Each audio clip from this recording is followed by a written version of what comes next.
BCom second year, Financial Accounting, problem number 8. Notes घ्या, लेखे बनवा.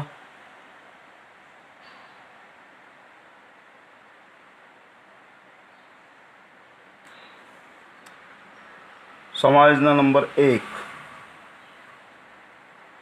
प्रॉब्लेम नंबर 8 काढा. समायोजना नंबर 1. लेखे अगोदरच बनवून ठेवायचे म्हणजे वेळ जात नाही मग लेखे बनवायसाठी. पहिली समायोजना दिली आहे प्रॉब्लेम नंबर 8 मध्ये. Stock on 31/3/1999 was valued at rupees 1,80,000. प्रत्येक समायोजनेच्या 2 नोंदी होतात. समायोजनेमध्ये दिलेला स्टॉक म्हणजे क्लोजिंग स्टॉक असतो. क्लोजिंग स्टॉकची पहिली एंट्री करा. ट्रेडिंग अकाउंटच्या क्रेडिट भागावर by closing stock 1,80,000. 1,80,000. Second entry balance शीटच्या आसेट भागावर second entry closing stock.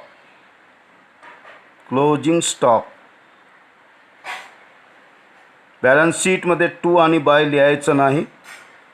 Account नाही आहे तो, शीट आहे, बॅलन्स शीट.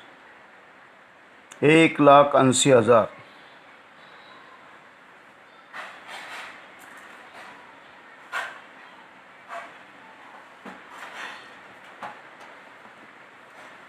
बॅलन्स शीटमध्ये एंट्री करायची. मी प्रॉफिट अँड लॉसमध्ये केली. बॅलन्स शीटच्या आसेट भागावर एंट्री करा.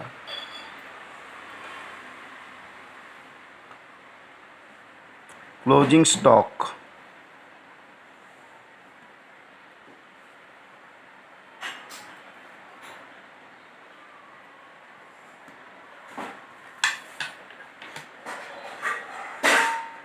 क्लोजिंग स्टॉक बॅलन्स शीटच्या आसेट भागावर पाहिजे. Liability is equal to credit. assets is equal to debit.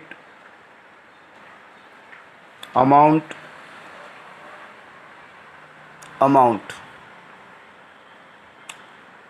closing stock. Second entry closing स्टॉकची 1,80,000.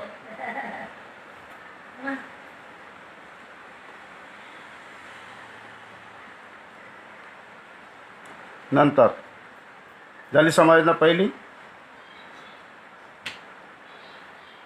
दुसरी समायोजना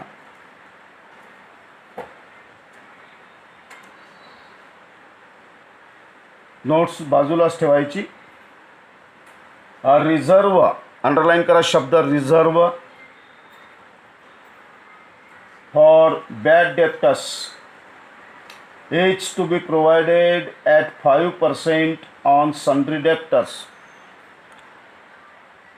ट्रायल बॅलन्सच्या डेबिट भागावर असतील सन्ड्री डेप्टर्स. चेक करा.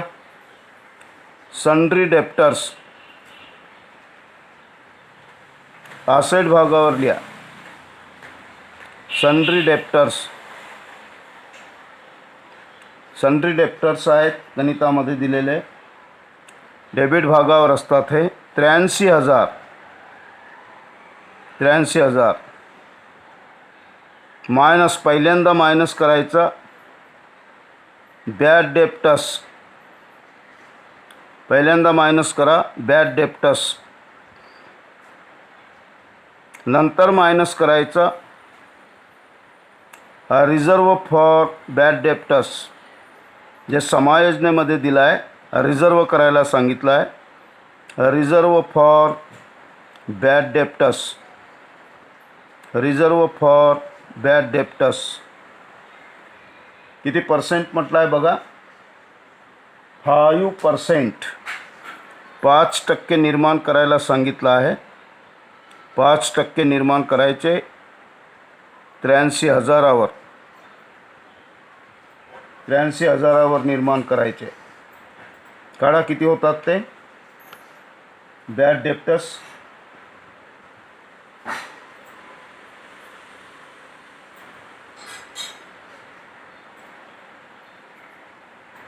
$4,150, 4,150 मायनस करून बाहेर काढा. कॅल्क्युलेटर जवळ ठेवा.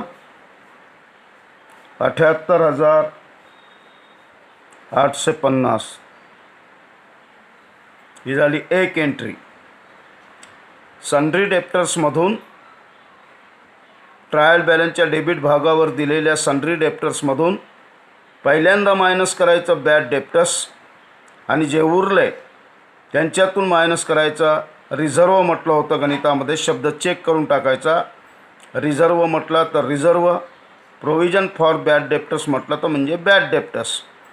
रिझर्व फॉर बॅड डेप्टर्स 5% 83,000वर जर निर्माण केले 4,150, बाहेर जातील 78,850.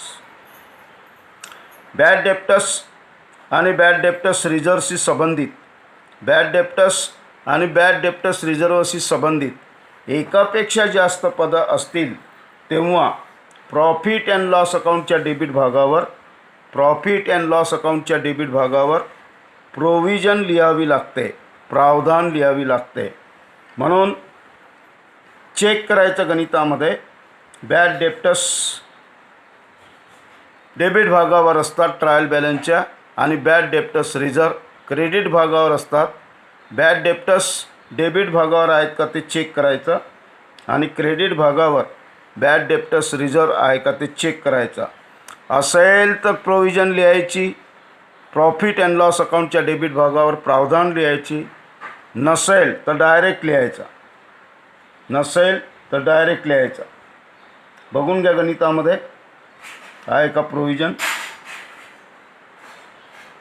डेबिट भागावर आणि क्रेडिट भागावर चेक करायचं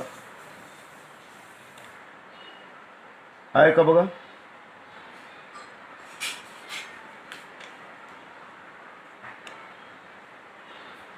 नसेल तर डायरेक्ट लिहायचा.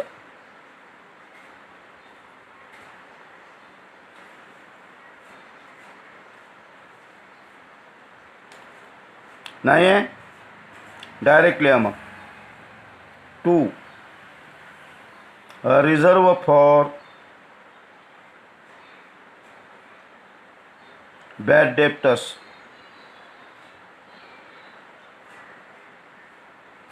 रिझर्व फॉर बॅड डेप्टर्स 4,150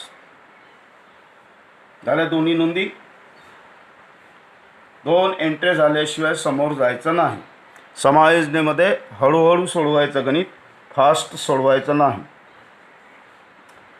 तिसरी समायोजना नोट्समध्ये बघा, नोट्स जवळच ठेवायची. Depreciation is to be provided on plant and machinery. बघा प्लांट अँड मशिनरी किती दिली आहे. प्लांट अँड मशिनरी बघा,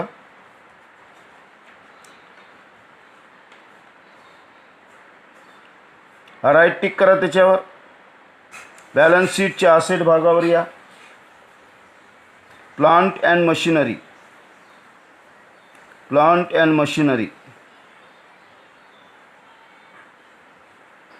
ट्रायल बॅलन्सच्या डेबिट भागावर दिली आहे 6,60,000. राईट टिक करा त्याच्यावर. Minus depreciation.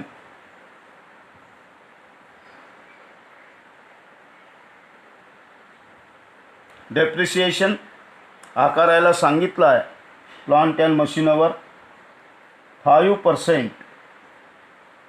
Depreciation is to be provided on plant and machinery at 5%. 5% काढा. 5%.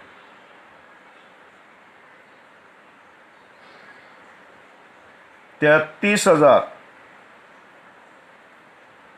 मायनस करा. 33,000 बाहेर जातील 6,27,000. 6,27,000. डेप्रिसिएशनची second entry profit and loss अकाउंटच्या डेबिट भागावर. तो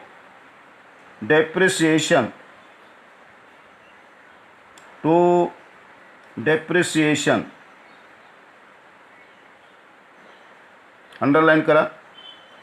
on plant and machinery. Plant and machinery.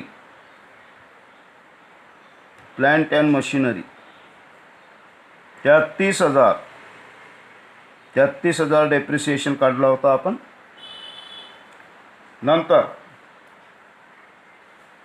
2 एंट्र्या झाल्या. नंतर पुन्हा डेप्रिसिएशन आकाराला सांगितलं आहे त्यांना फर्निचरवर. चेक करा फर्निचर किती दिलं आहे बघा.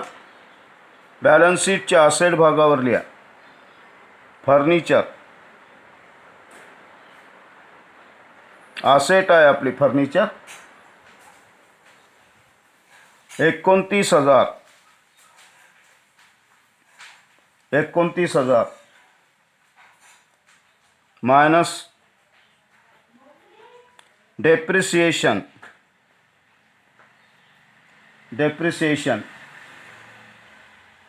डेप्रिसिएशन आकाराला सांगितलं आहे 10%. फर्निचरवर डेप्रिसिएशन आकाराला सांगितलं आहे 10% म्हणजे 2,900. बाहेर जातील 26,100. Second entry on furniture.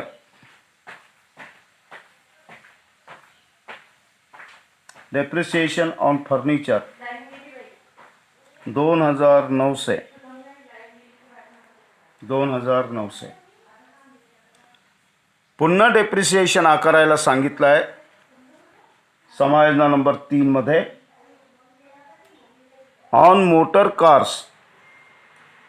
Motor कारवर डेप्रिसिएशन आकारायला सांगितलं आहे. मोटार कार किती दिली आहे बघा. डेबिट भागावर दिलं असेल motor car 40,000 minus depreciation motor कारवर आकारायला सांगितलं आहे. नंतर चेक करून टाकायचं 20%. 20% आकारायला सांगितलं आहे मोटर कारवर डेप्रिसिएशन म्हणजे डेप्रिसिएशन निघेल 8,000. बाहेर जातील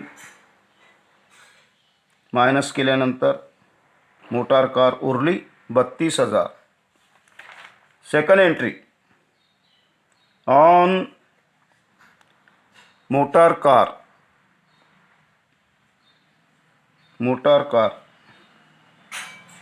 मोटार कारवर आपण डेप्रिसिएशन आकारला आहे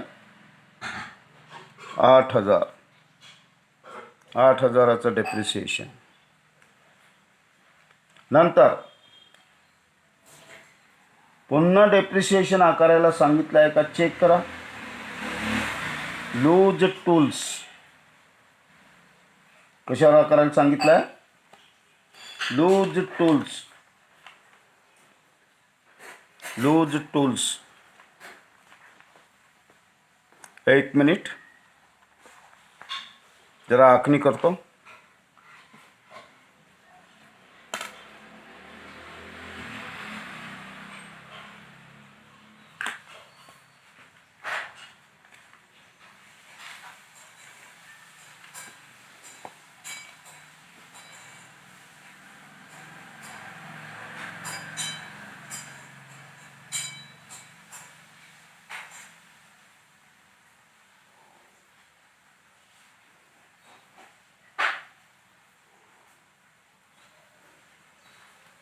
उदाहरणामध्ये दिलेले आहेत लूज टूल्स. चेक करा, डेबिट भागावर असतील.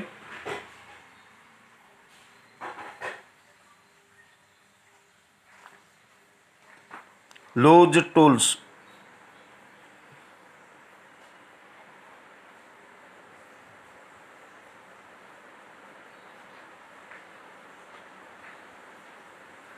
गणितामध्ये दिलेले आहेत. लूज टूल्स 40,000 40,000चे दिलेले आहेत. Minus depreciation. लूज टूल्सवर डेप्रिसिएशन आकारायला सांगितलं आहे 15%. 15% डेप्रिसिएशन निघते लूज टूलवर. 6,000 मायनस करा. 6,000 उरले 34,000. बाहेर काढा. 34,000 ही झाली समायोजना नंबर 3 संपली.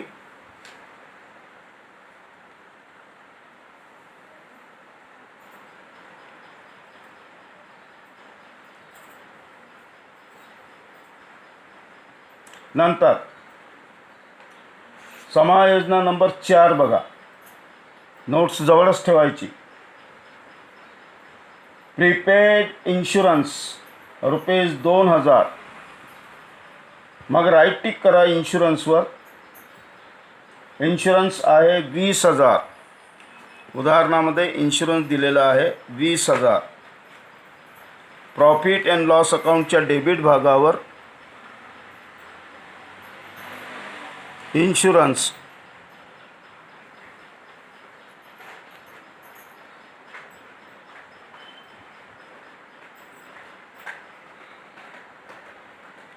टू इन्शुरन्स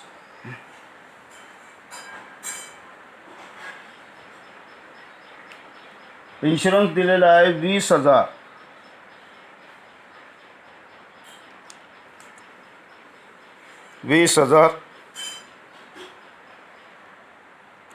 मायनस प्रीपेड म्हणजे जास्तीचा दिला असं म्हटलं आहे गणितामध्ये. प्रीपेड 2,000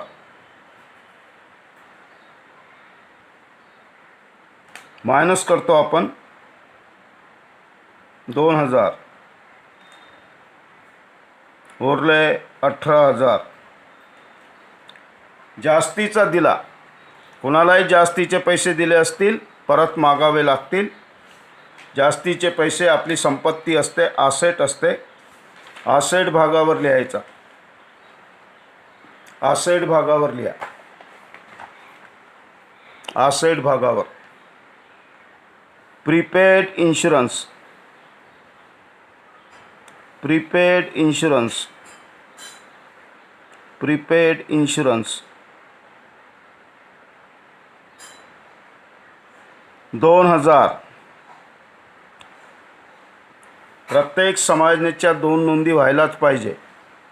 समायोजना कंपनीच्या उदाहरणामध्ये हळूहळू विचार करून सोडवायच्या. हे झाले 4थी समायोजना. 5वी समायोजना आहे बघा नोट्समध्ये. Reserve fund. रिझर्व फंड म्हणते ट्रायल बॅलन्समध्ये दिलेला कोणताही फंड. किंवा रिझर्व बॅलन्स शीटच्या लायबिलिटीज भागावर लिहितो आपण. बॅलन्स शीटच्या लायबिलिटीज भागावर. लायबिलिटीज भागावर लिहिताना सुरुवातीला 4-5 लाईन जागा सोडून द्यायची किंवा अर्धा पेज जागा सोडून द्यायची किंवा 4-5 लाईन जागा सोडून द्यायची, कारण तिथे शेअर कॅपिटल सुरुवातीला लिहावं लागतं. ट्रायल बॅलन्समध्ये दिलेला कोणताही फंड, आता या उदाहरणामध्ये रिझर्व फंड आहे, रिझर्व फंड गणितामध्ये दिला आहे. रिझर्व फंड चेक करा किती दिला आहे. रिझर्व फंड आहे 60,000 आणि यावर्षी या रिझर्व फंडामध्ये पुन्हा 10,000 रुपये टू बी इन्क्रीज करा म्हणते, म्हणजेच प्रोव्हिजन करा म्हणते, म्हणजे चालू वर्षी तरतूद करा म्हणते, म्हणजे चालू वर्षी बाजूला काढून ठेवा म्हणते, म्हणजेच प्रोव्हिजन करा म्हणते. या वर्षीची तरतूद, या वर्षीची प्रोव्हिजन, त्याला म्हणतो आपण प्रोव्हिजन किंवा new provision. Provision for reserve fund, provision for reserve fund. शॉर्टमध्ये लिहायचं असेल तर न्यू प्रोव्हिजन. किती इन्क्रीज करायला सांगितलं आहे यावर्षी रिझर्व फंडामध्ये, किती ट्रान्सफर करायला सांगितलं आहे? 10,000. म्हणजे हा फंड आज झाला 70,000. किती झाला? 70,000. कोणताही प्रोव्हिजन लिहिण्यासाठी,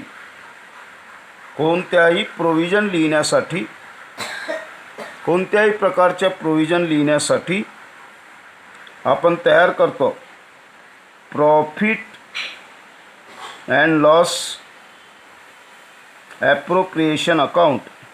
तारीख लिहायची नाही या लेख्याची. ॲप्रोप्रिएशन अकाउंट. प्रोव्हिजनच्या एंट्री लिहिण्यासाठी, ट्रान्सफरच्या एंट्री लिहिण्यासाठी आणि कोणत्याही प्रकारचा डिव्हिडंट लिहिण्यासाठी, या 3 प्रकारच्या एंट्री लिहिण्यासाठी आपण तयार करतो profit and loss appropriation account. करा second entry to provision for reserve fund. Provision for reserve fund 10,000 reserve फंडाला प्रोव्हाइड करा, प्रोव्हिजन करा, इन्क्रीज करा, वाढवा, म्हणजेच प्रोव्हिजन करा. प्रोव्हिजनच्या एंट्र्या करण्यासाठी profit and loss appropriation account. ही झाली 5वी समायोजना. नंतर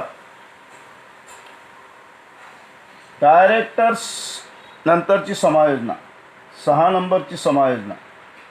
डायरेक्टर्स डिक्लेअर्ड ऑन 31/12/99.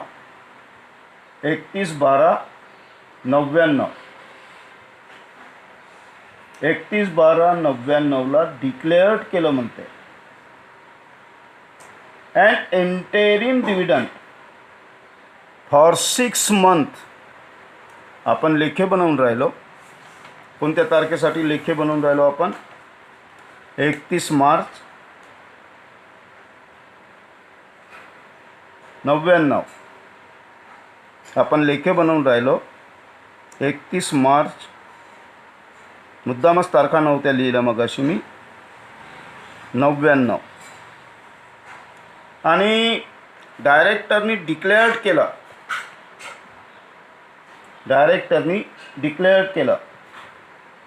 31/12/99. 31/12/99 पर्यंत इंटेरिम डिव्हिडंड द्यायचा आहे. म्हणजे किती महिन्याचा? 31 मार्च 99 पासून मोजा समोर. तर 31 डिसेंबर 99 पर्यंत 6 महिने होतात. गणितात त्या समायोजनेतही म्हटलं आहे. जरी म्हटलं नसतं तरी मोजून घ्यायचं. आपण लेखे बनवून राहिलो 31 मार्च 99ला. त्याच्यासमोर फक्त 6 महिन्यासाठी द्यायचं आहे म्हणते. 6 महिन्यासाठी एंडिंग 30 सप्टेंबर 99. 30 सप्टेंबर 99.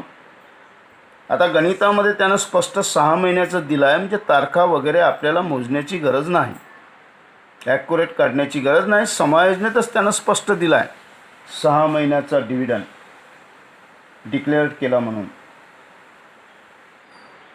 ठीक आहे. डिव्हिडंडच्या एंट्र्या लिहिण्यासाठी आपण तयार करतो profit and loss appropriation account. आता गणितात चेक करून टाकायचं की जुना इंटेरिम डिव्हिडंड गणितामध्ये आहे काय. डेबिट भागावर असेल. आपल्या कंपनीने इंटेरिम डिव्हिडंड दिला आहे का, पेड केला आहे का. पेडचे पद ट्रायल बॅलन्समध्ये देण्यात येतात. पेड केलेले म्हणजे ट्रायल बॅलन्समध्ये दिलेले पदं ही पेड असतात, दिलेली असतात. आणि जे काही द्यायचं असेल समोर ते समायोजनेत देतात. मग आपण चेक करायचं गणितामध्ये. त्यानं जो म्हटला आहे इंटेरिम डिव्हिडंड, हा गणितामध्ये काही पेड केला आहे का, दिला आहे का, ते चेक करून टाकायचं आणि त्याच्यात मिळवायचं. इंटेरिम डिव्हिडंड गणितामध्ये दिला आहे, पेड केलेला दिला आहे. पेड म्हटला नाही पण पेड समजायचा. दिला आहे 18,000 दिला आहे आणि पुन्हा द्यायचं बाकी आहे, ते समायोजनेत दिला आहे. आउटस्टँडिंग, त्याला काय म्हणायचं, आउटस्टँडिंग अदत्त आउटस्टँडिंग 6 महिन्याचा द्यायचा आहे म्हणते. डिक्लेअर केला म्हणते, आता डिक्लेअर केला. 6 मंथ 6 महिन्याचा द्यायचा आहे. डिव्हिडंड हा नेहमी पेडअप शेअर कॅपिटलवर देण्यात येतो. कशावर देण्यात येतो, पेडअप शेअर कॅपिटलवर. आणि पेडअप शेअर कॅपिटल म्हणजे ट्रायल बॅलन्समध्ये दिलेली शेअर कॅपिटल. ट्रायल बॅलन्समध्ये शेअर कॅपिटल चेक करा किती आहे तर चेक करा. ट्रायल बॅलन्समध्ये शेअर कॅपिटल उदाहरणामध्ये दिली आहे शेअर कॅपिटल. दिसले, क्रेडिट भागावर असते पेडअप शेअर कॅपिटल. स्पष्ट लिहायचं असेल म्हणजे शॉर्टकट, स्पष्ट म्हणजे शॉर्टकटमध्ये लिहायचं असेल तर paid up share capital. Paid up share capital credit भागावर असेल, दिली आहे क्रेडिट भागावर 8 लाख दिलेली आहे. पक्क लक्षात ठेवायचं, पेडअप म्हणजे शेअर कॅपिटलमधून ट्रायल बॅलन्सच्या क्रेडिट भागावर दिलेल्या शेअर कॅपिटलमधून जर कॉल्स इन एरियर्स मायनस केला तर तुम्हाला मिळते paid up share capital. Calls in arrears जर मायनस केला तर मिळते पेडअप शेअर कॅपिटल. मग चेक करायचं, डेबिट भागावर असते कॉल्स इन एरियर्स बघा गणितामध्ये दिला असेल, गणितामध्ये डेबिट भागावर दिलं असेल. दिसला किती आहे ते 6,000. शेअर कॅपिटलमधून जर कॉल्स इन एरियर्स मायनस केला तर मिळते पेडअप शेअर कॅपिटल. म्हणजे पेडअप शेअर कॅपिटल होईल 7,94,000.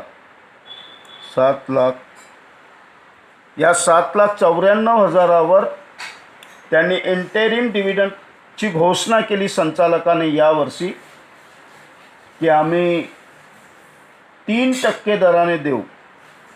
3% दराने काढा, 3% दराने.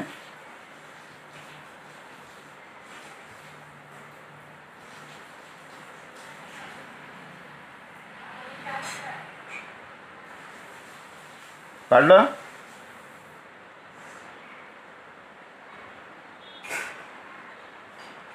एंट्री करा. प्रॉफिट अँड लॉस ॲप्रोप्रिएशन अकाउंटच्या डेबिट भागावर आपण आउटस्टँडिंग लिहिलं आहे. 6 महिन्याचं काढा. 6 महिन्याचं होईल 5,820. 6 महिन्याचा 5,820. 5,820 कॅल्क्युलेटरनं काढलं असेल ते 12 महिन्याचं होईल. त्याला 2नी भाग द्या म्हणजे 6 महिन्याचं होईल. 6 महिन्याचं द्यायचं आहे म्हणते ना. 23,820 बाहेर जातील. 23,820.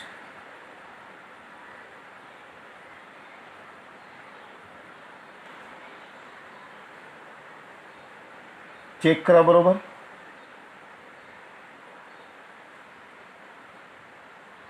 मायनस करायचं नाही आहे, प्लस करायचं आहे. प्लस करायचं आहे. आउटस्टँडिंग आहे ना, अदत्त आहे ना, द्यावं लागेल ना, पुन्हा द्यावं लागेल ना. 18,000 पेड म्हणजे दिला आहे. आणि आत्ता यावर्षी संचालक म्हणते आम्हाला पुन्हा 6 महिन्याचं द्यायचं आहे म्हणजे 5,820 द्यावं लागेल. म्हणून प्लस करावं लागेल. प्लस होईल 23,820. हा डिक्लेअर केलेला डिव्हिडंड जो आउटस्टँडिंग आहे तो आज ना उद्या द्यावा लागेल. द्यावा लागेल म्हणजे लायबिलिटीज. द्यावं लागेल म्हणजे काय? लायबिलिटीज. सेकंड एंट्री लायबिलिटीज भागावर आउटस्टँडिंग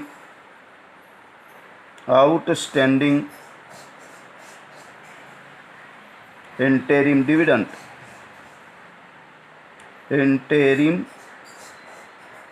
डिव्हिडंड.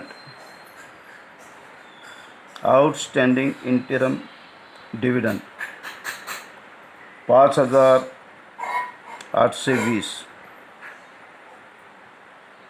ही या गणिताची एक महत्त्वपूर्ण समायोजना झाली. उदाहरणाच्या समायोजनेमध्ये त्यानं स्पष्ट म्हटलं होतं की डायरेक्टरनी यावर्षी 6 महिन्याचा इंटेरिम देण्याची घोषणा केली आहे. आम्ही 6 महिन्याचा इंटेरिम डिव्हिडंड देऊ. 6 महिन्याचा इंटेरिम डिव्हिडंड देऊ म्हणजे जुना किती दिला ते पहिल्यांदा चेक करायचा, त्याला ॲप्रोप्रिएशनमध्ये लिहायचा आणि यावर्षी 6 महिन्याचा इंटेरिम डिव्हिडंड किती द्यायचा आहे त्यालासुद्धा त्याच्यामध्ये प्लस करायचं. Interim dividend. सेकंड एंट्री करायची. द्यावा लागेल, आज ना उद्या द्यावा लागेल, कधी ना कधी द्यावा लागेल. द्यावा लागेल म्हणजे लायबिलिटीज. हे झाले समायोजना नंबर 6. आता समायोजना नंबर 7 वेजेस आउटस्टँडिंग. चला राईट टिक करा वेजेसवर. वेजेस आपण ट्रेडिंग अकाउंटमध्ये लिहितो. मधात लिहायचा ट्रेडिंग अकाउंटच्या. गणितामध्ये वेजेस दिले आहेत. 2 वेजेस डेबिट भागावर असतील 92,000. आणखी द्यायचं आहे म्हणते प्लस आउटस्टँडिंग.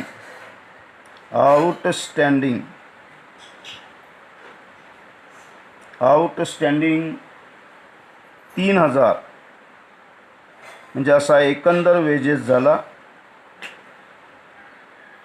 95,000. सेकंड एंट्री आज ना उद्या द्यावा लागेल म्हणून बॅलन्स शीटच्या लायबिलिटीज भागावर outstanding wedges 3,000.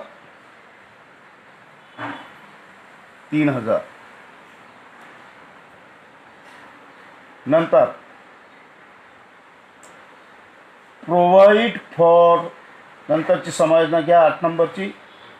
Provide for interest on debentures debentures, right tick करा डिबेंचर्सवर.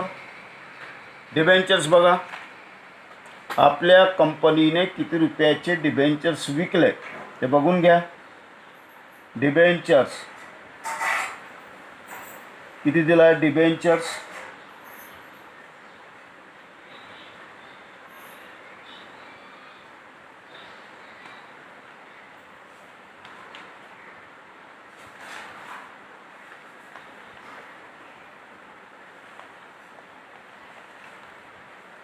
डिबेंचर्स लायबिलिटी असते.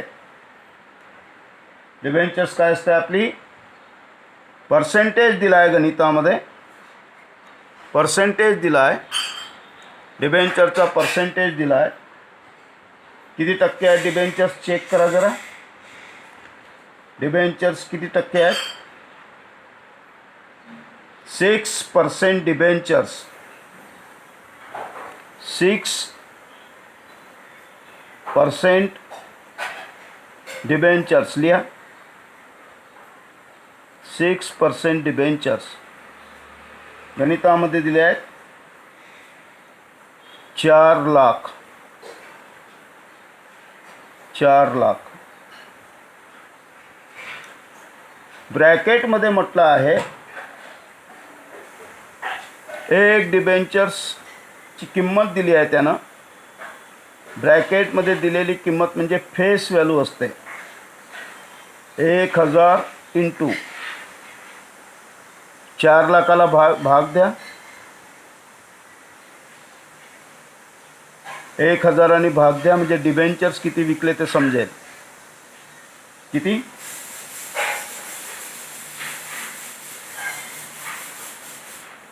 400.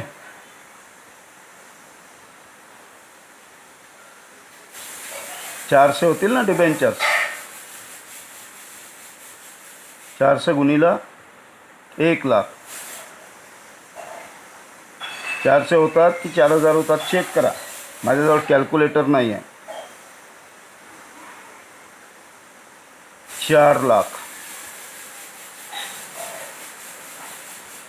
4 लाखाला 1000 भाग द्या.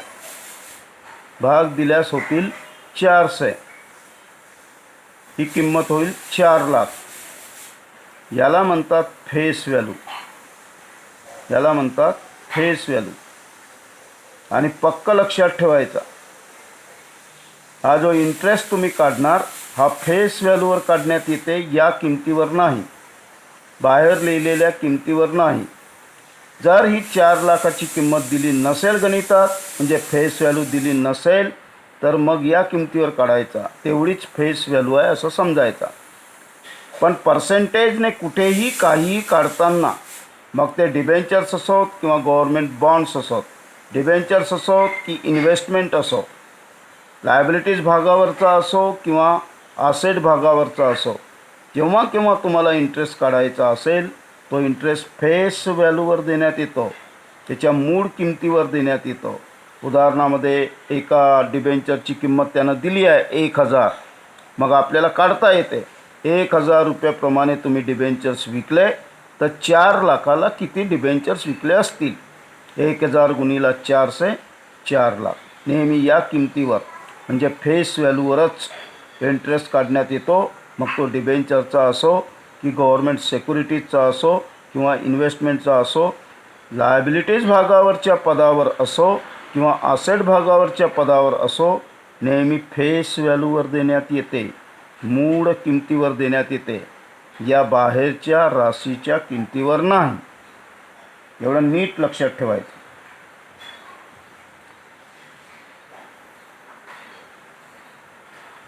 बोला किती म्हणते?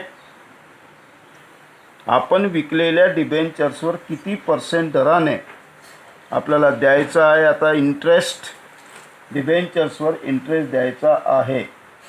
किती टक्के दराने द्यायचा आहे? ट्रायल बॅलन्समध्येच दिला आहे ना, 6% दराने, 6% दराने दिलेला आहे.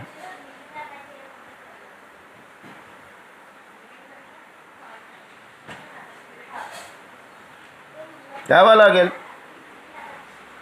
इंटरेस्ट द्यावा लागेल. इंटरेस्ट ऑन डिबेंचर्स हा नेहमी प्रॉफिट अँड लॉस अकाउंटमध्ये लिहिण्यात येतो. कुठं लिहिण्यात येतो? प्रॉफिट अँड लॉस अकाउंटमध्ये लिहिण्यात येतो. दरवर्षी द्यावा लागतो ना तो, दरवर्षीचा खर्च असतो ना तो, म्हणून ॲप्रोप्रिएशनमध्ये नाही. पक्का लक्षात ठेवायचा. दरवर्षीचा खर्च समजण्यात येतो, तो द्यावा लागतो म्हणून खर्च ठरतो, म्हणून प्रॉफिट अँड लॉस अकाउंटमध्ये लिहायचा. पण ट्रायल बॅलन्समध्ये चेक करा, डेबिट भागावर असेल interest on debentures, interest on debentures trial बॅलन्समध्ये दिला असेल तर त्याला म्हणायचं पेड. आजपर्यंत दिला 12,000. ट्रायल बॅलन्स सांगते इंटरेस्ट ऑन डिबेंचर्स पेड आहे 12,000 आणि पुन्हा आपल्याला द्यायचं आहे आउटस्टँडिंग इंटरेस्ट ऑन डिबेंचर्स. अजून द्यायचा बाकी आहे. डिबेंचर्स विकले होते ना तुम्ही, मग लोकांना व्याज नाही देणार का त्याच्यावर? Interest on debentures. पण हा तुम्हाला द्यायचा आहे 6%. किती द्यायचा आहे? 6%. 6 महिन्याचा, 6% दराने 6 महिन्याचा, 6 मंथ्स, 6 महिन्याचा द्यायचा आहे. 7,94,000 काढा, किती निघते?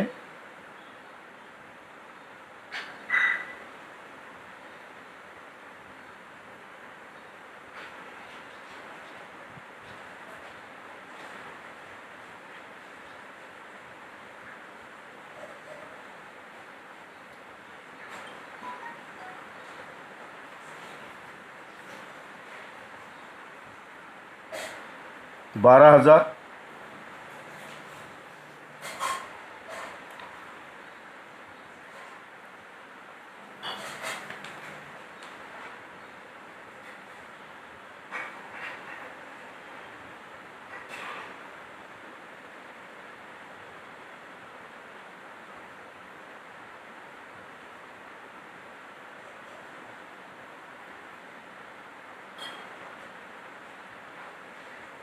निघते ना 12,000. किती होते डिबेंचर्स?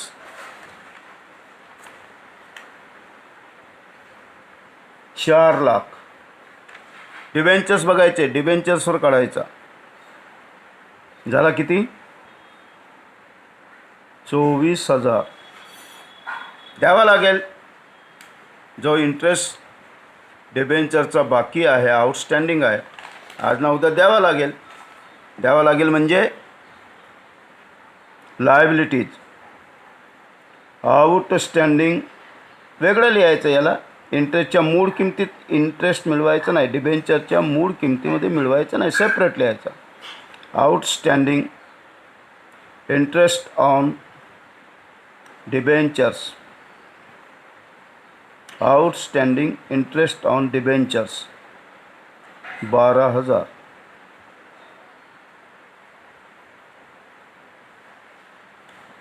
6%च्या दराने 4 लाखावर 24,000.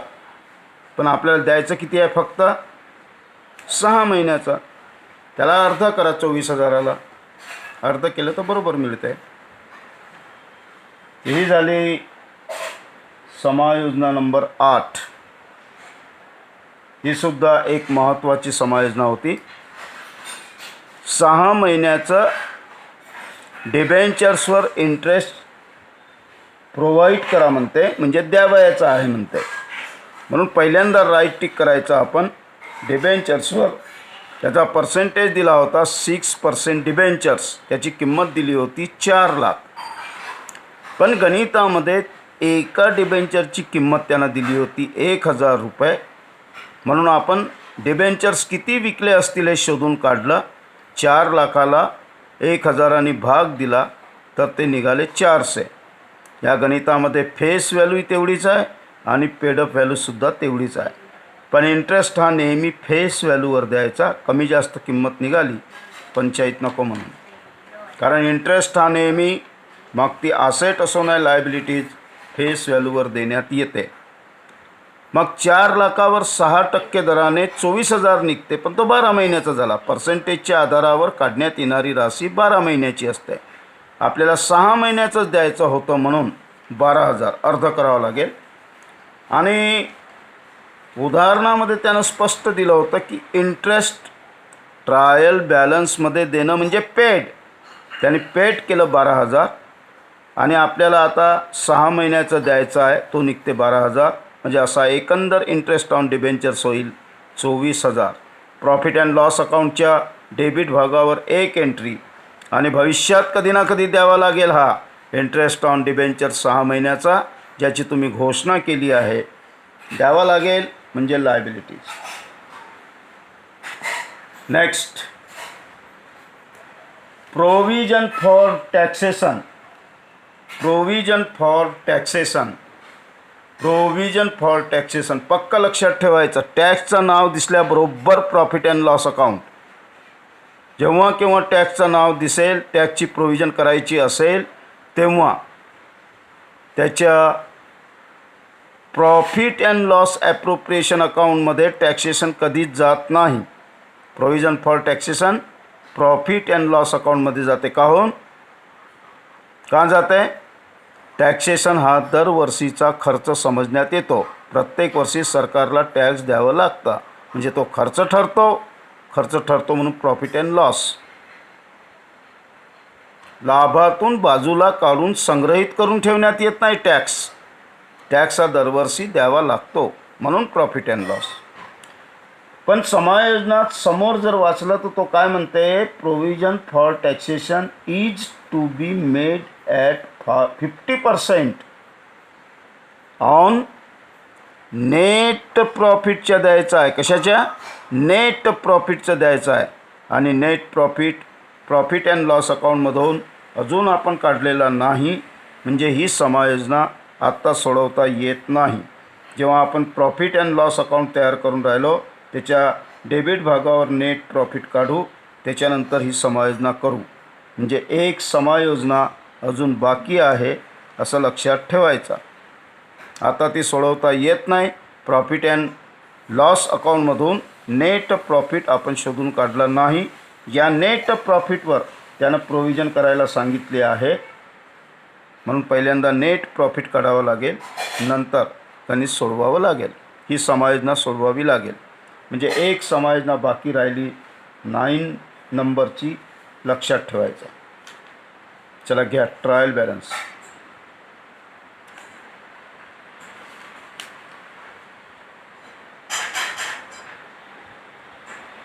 पहिला पद लँड अँड बिल्डिंग.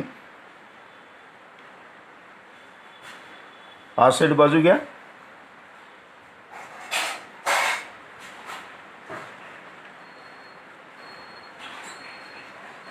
झाला आहे का लँड अँड बिल्डिंग? नाही झालं.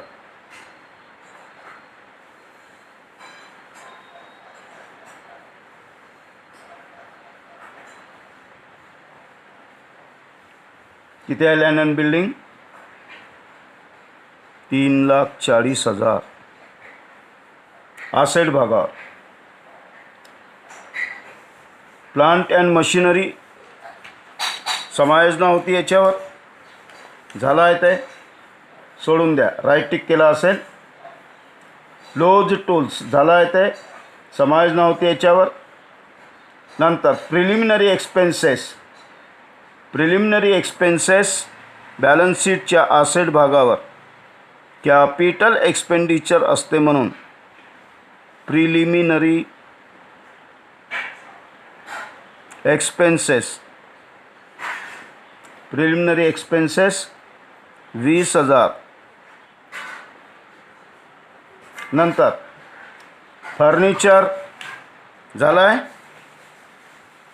फर्निचरवर समायोजना होती, डेप्रिसिएशन आकारायचं होतं. कॉल्स इन एरियर झाला आहे, मायनस करून ठेवला आहे त्याला आपण शेअर कॅपिटलमधून. नंतर कॅश इन हँड 2,000. नंतर 5% गव्हर्मेंट बॉन्ड्स आपल्या कंपनीने भारत सरकारचे 5% बॉन्ड्स खरेदी केले आहेत. आपल्या कंपनीने भारत सरकारचे 5% बॉन्ड्स खरेदी केले आहेत. कंसात म्हटलं आहे टॅक्स फ्री. पुन्हा कंसात म्हटलं आहे फेस व्हॅल्यू ₹40,000. फेस व्हॅल्यू ₹40,000 असं म्हटलं आहे त्यांनी. इन्व्हेस्टमेंट म्हणतात याला.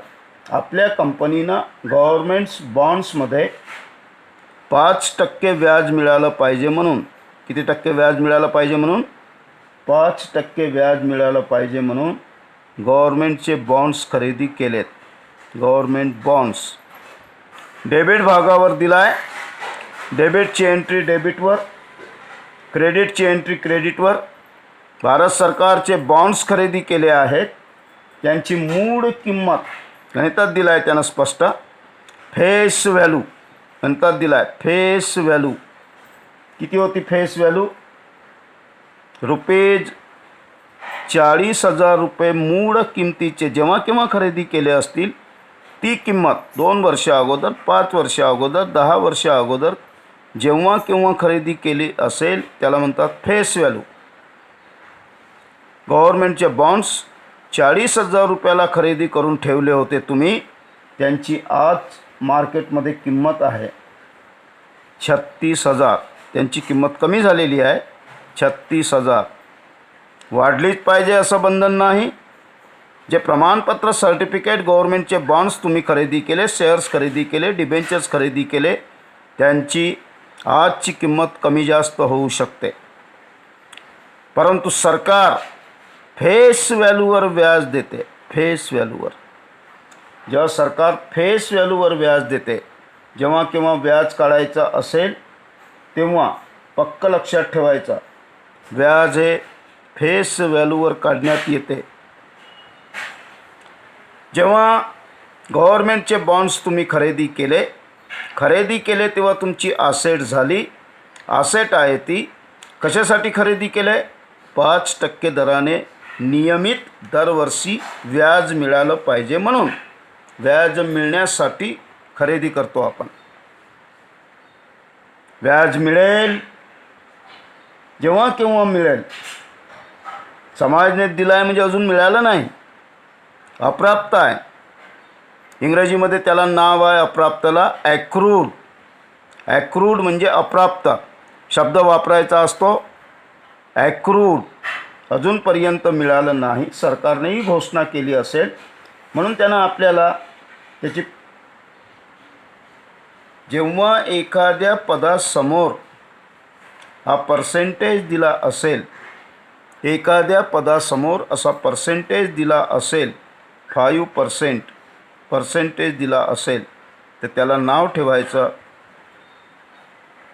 5% दिला आहे म्हणून त्याला नाव ठेवायचं गुप्त समायोजना. त्याला म्हणतात डीम्ड ॲडजस्टमेंट. त्यालासुद्धा आपल्याला सोडवावं लागतं. गुप्त समायोजनेच्या सुद्धा समायोजनेसारख्याच 2 नोंदी होतात. मग 5% दराने गव्हर्मेंट बॉन्ड्स तुम्ही खरेदी केले, 40,000चे खरेदी केले म्हणजे निश्चितच याच्यावरचं व्याज तुम्हाला मिळेल. व्याज मिळेल म्हणून तुमचं उत्पन्न होईल. उत्पन्न होईल म्हणून प्रॉफिट अँड लॉस अकाउंटच्या क्रेडिट भागावर हा अप्राप्त असलेला व्याज दर्शवावा लागेल. इंटरेस्ट ॲक्रूड. ॲक्रूड म्हणजे अप्राप्त. ॲक्रूडचा अर्थ काय होते? अप्राप्त. इंटरेस्ट ॲक्रूड.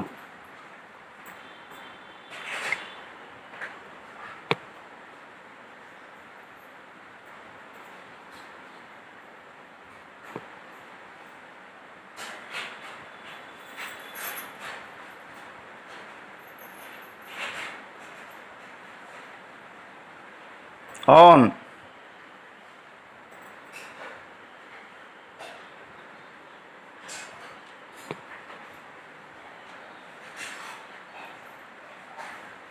भाई बॅटरी संपली.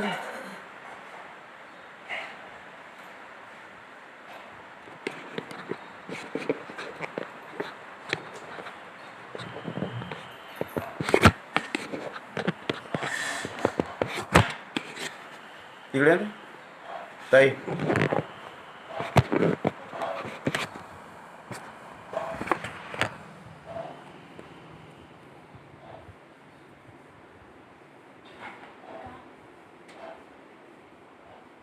बेटर सिंपली हं?